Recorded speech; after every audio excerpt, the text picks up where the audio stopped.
안녕하십니까. 예배를 지난 삶으로 우리의 신앙이 나아가기를 소망하며 오늘도 성경을 함께 살펴보도록 하겠습니다.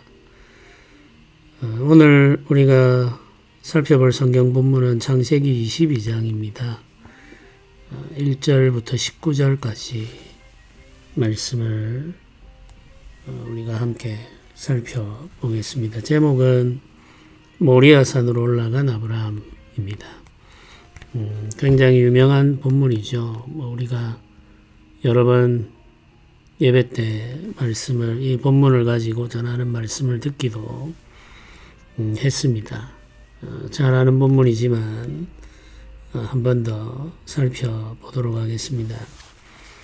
오늘 본문 말씀의 시작은 하나님께서 아브라함에게 하신 말씀입니다. 아브라함이 네게브 지역에 자신의 소유지 된 땅을 산 이후에 하나님께서 아브라함을 부르시죠. 우물을 소유함으로 땅을 소유하게 된 후 하나님께서 아브라함을 찾아오셨습니다. 하나님께서 아브라함을 찾아오신 이유는 그를 시험하기 위해서였다고 성경이 기록하고 있습니다. 그 일 후에 하나님이 아브라함을 시험하시려고 그를 부르시되 이렇게 1절이 기록하고 있죠. 여기 분명히 시험하시려고 라고 하는 표현이 나옵니다. 하나님께서 하시는 시험은 성장을 목적으로 하는 거죠. 아브라함의 신앙 성장, 아브라함이 가지고 있는 하나님에 대한 지식, 그 지식의 확장을 위해서 지나가는 과정이 바로 하나님의 시험입니다. 일종의 테스트죠. 우리가 테스트를 하는 이유는 우리가 모르는 것을 알기 위해서죠. 이것은 유혹과는 분명히 구별되는 것입니다. 유혹은 사단으로부터 오는 거죠. 근데 시험은 하나님께서 우리의 성장을 위해서 사용하시는 은혜의 방법입니다. 죄를 지어 심판에 이르게 하는 사단의 유혹과 시험은 본질적으로 다릅니다. 하나님은 아브라함이 온전함에 이르기까지 성장하기 원하셨습니다. 그래서 아브라함을 시험하시고 시련하시죠. 아브라함을 시험하기 위해 하나님께서 사용하신 것은 아들 이삭과 관련된 것입니다. 22장 2절을 보면은 하나님의 말씀이 나오는데 이렇게 기록합니다. 여호와께서 이르시되 네 아들 네 사랑하는 독자 이삭을 데리고 모리아 땅으로 가서 내가 네게 일러준 한 산 거기서 그를 번제로 드리라 이렇게 말씀하십니다. 여기 보면 이삭에 대해서 하나님께서 묘사하는데 네 아들, 네 사랑하는 독자라고 표현하죠.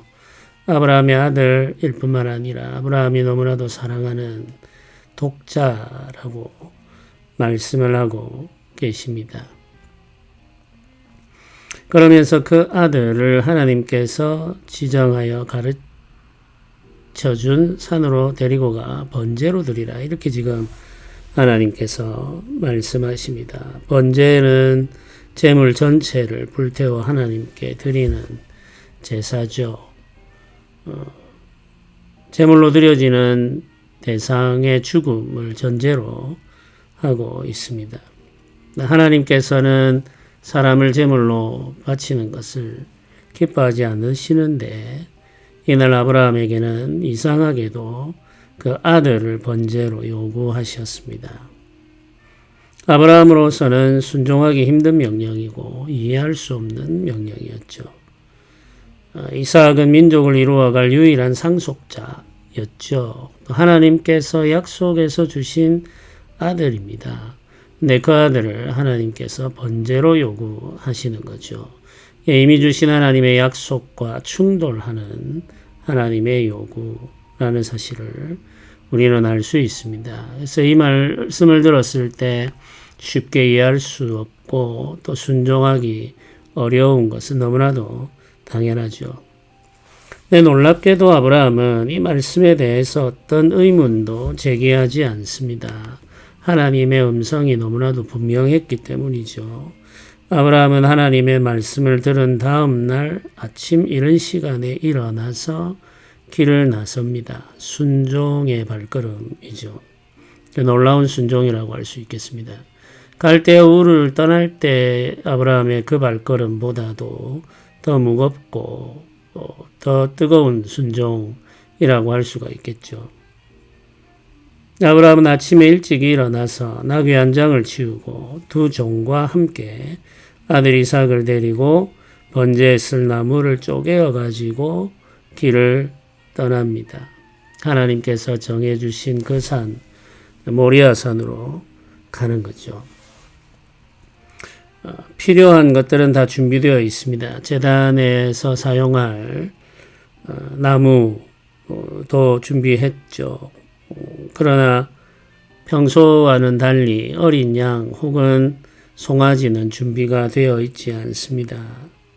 그것을 대신할 수 있는 것이 바로 아들 이삭이죠. 이삭을 제물로 삼고 하나님께 불태워 드리기 위해 쓰는 나무들은 미리 준비해서 종들과 함께 길을 떠났습니다.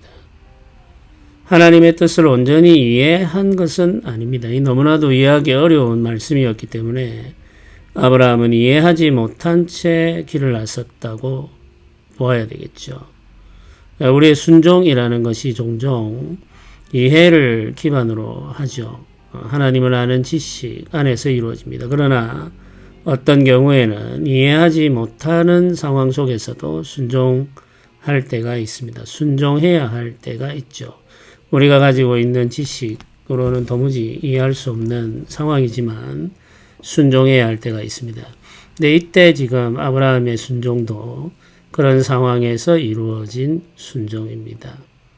이런 시간 떠날 준비를 했고 준비를 마친 후 즉시 떠났습니다.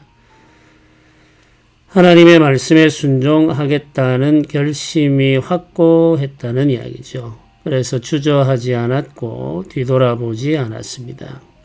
하나님과 토론하거나 논쟁하지도 않았죠. 그냥 순종했습니다. 모리아산에 도착할 때까지의 길은 3일입니다. 시간이 3일 걸렸습니다. 긴 시간이죠. 3일 걸어가는 동안 많은 생각이 지나갑니다. 그러나 아브라함의 발걸음은 흔들리거나 돌이켜지지가 않죠. 뒤돌아서지 않습니다. 정해진 곳에 도달할 때까지 곧바로 그 길을 걸어 하나님께서 정한 곳에 도착하게 되죠. 모리아산에 도착하자 동행한 종들을 산 아래 머물게 하고 아들 이삭과 둘이 산에 오르기 시작합니다. 아브라함의 손에는 불과 칼이 쥐어져 있고 이삭은 나무를 지고 올라갑니다. 번제를 불태우는 데 사용할 나무들이죠. 나무를 지고 올라가는 이삭이 아버지 아브라함에게 묻습니다. 평소와 다른 것이 있기 때문이었겠죠. 7절을 보면은 이삭의 말을 이렇게 기록합니다. 불과 나무는 있는데 번제로 드릴 어린 양은 어디 있습니까? 이렇게 묻습니다. 어린 양이 없으면 제사가 이루어지지 않는다는 사실을 이삭이 너무나도 잘 알고 있었던 거죠. 근데 아버지가 양을 준비하지 않은 채 제사를 드리러 갑니다. 그래서 이상히 여겨 묻는 거죠. 평소와 다른 아브라함의 분위기가 느껴지죠. 그래서 침묵을 깨고 아들 이삭이 먼저 아버지에게 질문을 했습니다. 아브라함은 그 질문에 별다른 대답을 하지 않고 짧은 말 한마디만 남깁니다. 8절이 이렇게 기록하죠. 내 아들아, 번제할 어린 양은 하나님이 자기를 위하여 친히 준비하실 것이다. 이렇게 말합니다. 이 말은 굉장히 놀라운 표현입니다. 두 가지로 우리가 생각을 해볼 수 있습니다. 하나는 번제할 어린 양은 하나님이 친히 준비하실 것이다 라는 말은 아들 이삭을 말하는 것일 수 있겠죠. 아들 이삭을 번제로 요구하셨는데 그 이삭은 하나님께서 직접 나에게 허락하여 주신 아들이라는 의미죠. 이미 하나님께서 주신 그 아들을 하나님께서 요구하시니까 그 아들은 하나님께서 준비하신 어린 양이다. 이런 의미일 수 있습니다. 네, 또 다른 의미일 수 있습니다. 하나님께서 겉으로는 아브라함의 아들 이삭을 요구하셨지만 사실은 하나님께서 아브라함의 믿음을 시험하기 위해서라는 사실을 알고 하나님께서 직접 양을 준비해 주실 것이라고 믿으면서 말을 하고 있는 거죠. 두 가지 다 가능성이 있습니다만은 아브라함이 가지고 있는 그 믿음과 하나님께서 요구하시는 믿음을 볼 때 두 번째가 더 타당하다고 할 수 있겠죠. 아브라함은 이삭과 함께 모리아산으로 올라가고 있습니다만은 이미 하나님께서 자신을 위해 어린 양을 준비하고 계실 것이라는 믿음을 가지고 있습니다. 하나님께서 자신에게 주신 이 아들을 빼앗아갈 이유가 없다는 사실을 확신하고 있는 거죠. 하나님께서 지금 이삭을 번제로 드리라고 하신 이유가 있다고 생각하는 겁니다. 그래서 하나님에 대한 믿음, 하나님께서 예비하실 것이라는 확신, 이것은 아브라함이 하나님에 대해서 가지고 있는 지식에 근거한 믿음이죠. 하나님이 선하시고 약속을 지키시며 신실하신 분이라는 그 확신이 있기 때문에 이삭을 대신할 양을 준비하실 것을 알고 있었다는 겁니다. 모리아산 하나님이 지정한 장소에 도착하자 아브라함은 제단을 쌓고 나무를 버려놓고 아들 이삭을 결박의 제단 위에 올려놓습니다. 하나님께서 양을 준비해 주실 것이라는 믿음을 가지고 있지만 아무것도 모른 채 하나님의 말씀에 순종하고 있는 거죠. 아무것도 모르는 듯한 모습으로 하나님의 말씀을 그대로 이행하고 있습니다. 이제 마지막 남은 순서는 아들 이삭의 숨통을 끊고 가죽을 벗기고 각을 뜨는 거죠. 그리고 불을 붙여 제물을 불태우면 제사가 이루어집니다. 다음 일을 하기 위해서 아브라함이 칼을 들었습니다. 네, 그 순간 하나님의 사자가 아브라함을 급하게 부릅니다. 사자가 이르되 그에게 아무 일도 하지 말라. 네가 네 아들 네 독자까지도 내게 아끼지 아니하였으니 내가 이제야 네가 하나님을 경외하는 줄을 아노라. 이렇게 말씀하십니다. 12절에 기록되어 있습니다.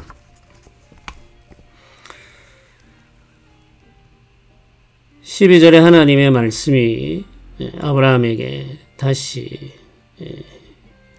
주어지죠.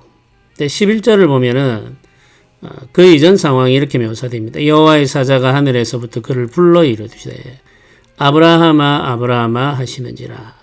아브라함이 이르되 내가 여기 있나이다 하매 이렇게 말하죠. 여기 보면 여호와의 사자가 아브라함아 아브라함아 두 번을 부릅니다. 급하게 불렀다는 이야기죠. 아브라함이 칼을 들자 급하게 부르고 그의 행동을 막습니다. 이삭에게 칼을 들지 못하게 막는 거죠. 그러면서 하나님께서 하시는 말씀이 네 아들 네 독자도 아끼지 않았으니 내가 나를 경외하는 줄 아노라. 이렇게 말씀을 해주시죠. 이 아브라함의 신앙에 대한 확증이 하나님에 의해서 내려졌습니다. 아브라함은 순종함으로 그 믿음을 증명했죠. 하나님은 아브라함의 순종을 보고 아브라함의 신앙을 확인해 주셨습니다. 신자의 믿음은 순종으로 확인된다는 것을 한 번 더 성경이 우리에게 알려줍니다. 믿음과 순종은 분리될 수 없는 거죠. 내 믿음이 있으면 순종이 따라오게 됩니다. 우리의 믿음은 순종하는 삶으로 확인되는 거죠. 여호와의 사자가 하는 말을 들은 아브라함이 눈을 들어 주위를 살펴봅니다. 주위를 살펴본 이유는 하나님이 예비한 어린 양이 있을 것이라는 기대 때문이죠. 성경을 보면은 13절에 이렇게 말합니다. 아브라함이 눈을 들어 살펴본즉 한 순양이 뒤에 있는데 뿔이 수풀에 걸려 있는지라. 아브라함이 가서 그 순양을 가져다가 아들을 대신하여 번제로 드렸더라. 이렇게 말합니다. 하나님께서 손대지 마라 이삭에게 네가 아들도 아끼지 않는 걸 보니 진짜 나를 경외하는 줄 알겠다라고 말할 때 아브라함은 즉시 눈을 들어 주위를 살펴보았습니다. 하나님이 예비한 양을 찾는 거죠. 그의 믿음이 그의 행동으로 표현되고 있습니다. 하나님께서 순양을 준비해 주셨고 그 양을 잡아서 하나님께 제사를 드리게 됩니다. 이 순양은 아들 이삭을 대신하는 양입니다. 대속의 양이죠. 사실 이삭은 처음부터 하나님의 소유였죠. 아브라함의 능력으로 낳은 아들이 아닙니다. 하나님의 은혜로 주신 아들이죠. 그래서 아브라함의 소유가 아니라 하나님의 소유입니다. 하나님의 사람이죠. 하나님께서 이 아들을 마음대로 처분하실 수 있다는 뜻입니다. 이 아들 대신에 하나님께서 받으신 것이 순양입니다. 그런데 이 순양도 하나님께서 예비해 주셨죠. 아브라함의 집에 있는 양을 끌고 온 것이 아니라 하나님께서 준비해 주신 양으로 하나님께서 주신 아들을 대신하게 합니다. 이 순양은 대속의 양인 거죠. 이 순양은 이삭을 대신하는 대속의 양으로 예수 그리스도를 상징하는 것입니다. 그뿐만 아니라 아브라함의 아들 이삭을 드리는 이 과정에서 경험한 그 가슴의 통증과 아픔, 그것이 여호와 하나님께서 그 아들 예수 그리스도를 우리를 구원하기 위해서 희생의 제물로 내어주실 때 경험하신 하나님 아버지의 아픔과 통증입니다. 예수 그리스도께서 십자가 위에서 경험하신 고통이 있죠. 고난의 고통이 있습니다. 그뿐만 아니라 아들을 십자가에 내어주신 하나님 아버지의 고통이 있습니다. 이 두 고통이 우리를 구원하시는데 동반되었습니다. 아브라함은 그 하나님 아버지의 고통을 직접 경험하게 된 거죠. 이삭이 예수 그리스도의 그림자이기도 하고 이삭을 대신하는 순양이 예수 그리스도의 그림자이기도 하죠. 하나뿐인 아들 이삭을 번제로 바치라는 말씀까지 순종한 아브라함을 하나님께서 축복하십니다. 17절 18절 말씀이죠. 내가 내게 큰 복을 주고 내 씨가 크게 번성하여 하늘의 별과 같고 바닷가의 모래와 같게 하리니 내 씨가 그 대적의 성문을 차지하리라. 또 내 씨로 말미암아 천하 만민이 복을 받으리니 이는 네가 나의 말을 준행하였음이니라. 이렇게 말합니다. 대적의 성문을 차지한다는 말은 원수, 죄, 마귀를 완전히 정복한다는 말입니다.